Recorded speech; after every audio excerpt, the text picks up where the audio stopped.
hot yogis, Haunani here. Really excited to be spending some time with you right now. I'm going to cover another Asian medicine tip and tool for you to incorporate into your life, but also onto your mat. If you're a yoga practitioner or a yoga teacher, feel free to bring this into your classroom as well or with your clients. So a lot of my practice is one, informed by my dance background as a hula dancer in movement, but also Qigong. One of my very first formal yoga instructors incorporated a lot of Qigong and with our yoga practice. Also going into Chinese medicine and getting my degree in Chinese medicine, we did quite a bit of Qigong as well. So one of my favorite things about Chinese medicine and Ayurveda and just these ancient wisdom traditions is they give us practical tools that we can incorporate throughout our day in order to bring more balance.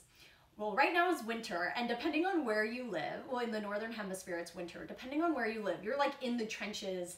I know someone who has, something like 7 or 8 feet of snow at their house. For other people, like where we live, winter is still chilly. It's all perspective, but it tends to be more on the dry, windy side of winter rather than like the heavy, thick, snowy part. But either way, your body as part of nature is also going through the winter rhythms, which is what I am constantly going to remind you. You are part of nature, and your body, your mind is naturally part of that process. Whether you want to be in alignment with that is up to you. And one of the things I really love to bring people into alignment with. But today what I'd like to share with you, as we move into winter time, a lot of people can feel mentally down. Sometimes anxiety really arises if that's part of your history, or even towards depression. Now, one of the things that is the key, or one of the things I love to look at from a Chinese medicine, Ayurveda, yoga, health perspective is, what is the root? What is the root cause of some of that mind stuff that arises in us? And I share this because I also had to discover this on my own with bouts of depression going into it many times in my late teen, early 20 years. And what I discovered, and it can be different for other people, but what I have found mostly in the clinic and with my students and with myself is that fear is a huge, huge component of that. And so this Qigong practice actually uses the sound, like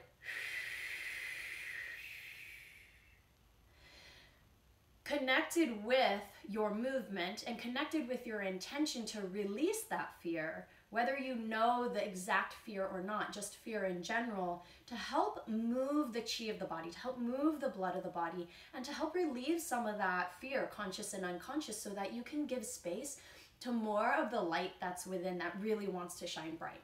So let's get into it. Let's show you what I'm going to do. Again, the sound is like shh. This is an exaggerated version because it doesn't have quite the CH or SH sound.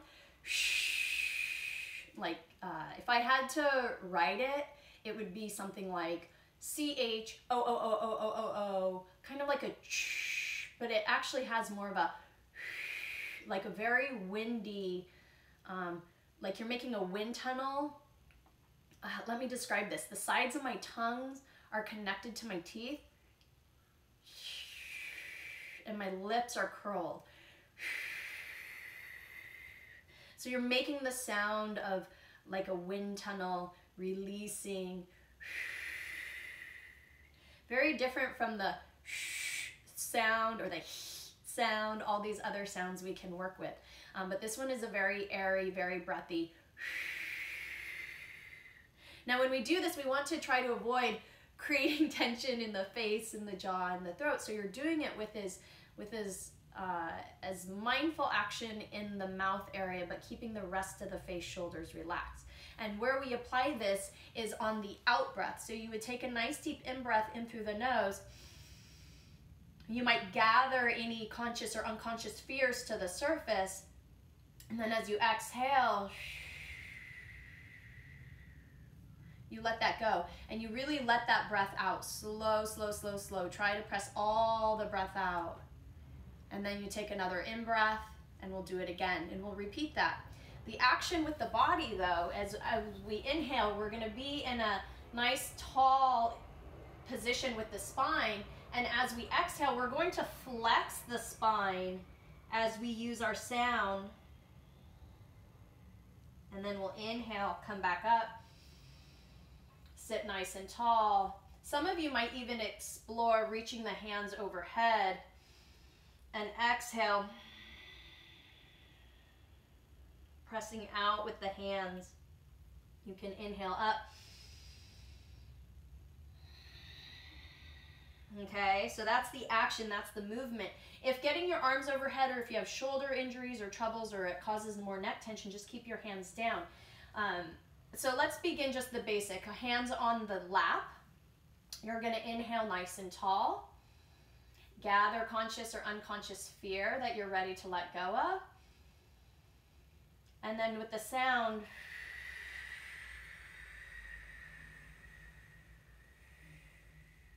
draw belly to spine, press all the air out. Inhale, sit up tall.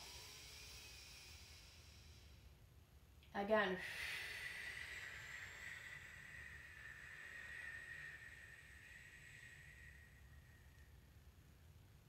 Inhale, sit nice and tall. And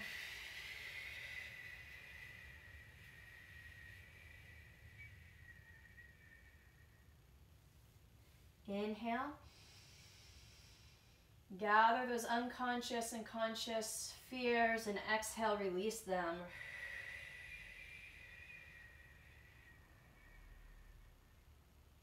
One more time.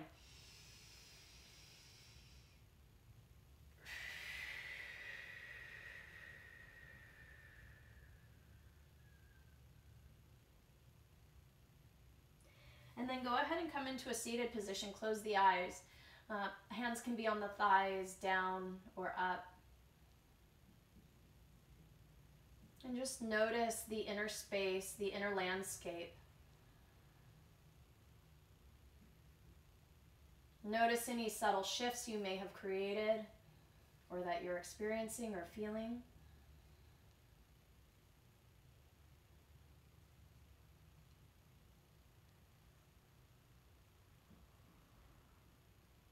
And bringing loving energy, loving kindness, loving energy to your kidneys, the organ system of winter, the yin organ system of winter. Rub your palms together until you feel some heat.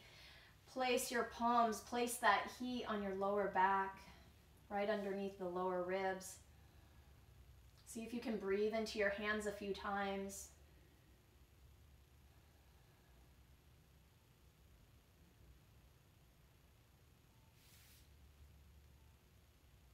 Beautiful. I hope you can take that practice into your own life, into your students' life. Let me know if you have any questions. Let me know if you try it, if you have any experiences with it. I'm really excited to hear what you have to say. From my heart to yours, aloha and namaste.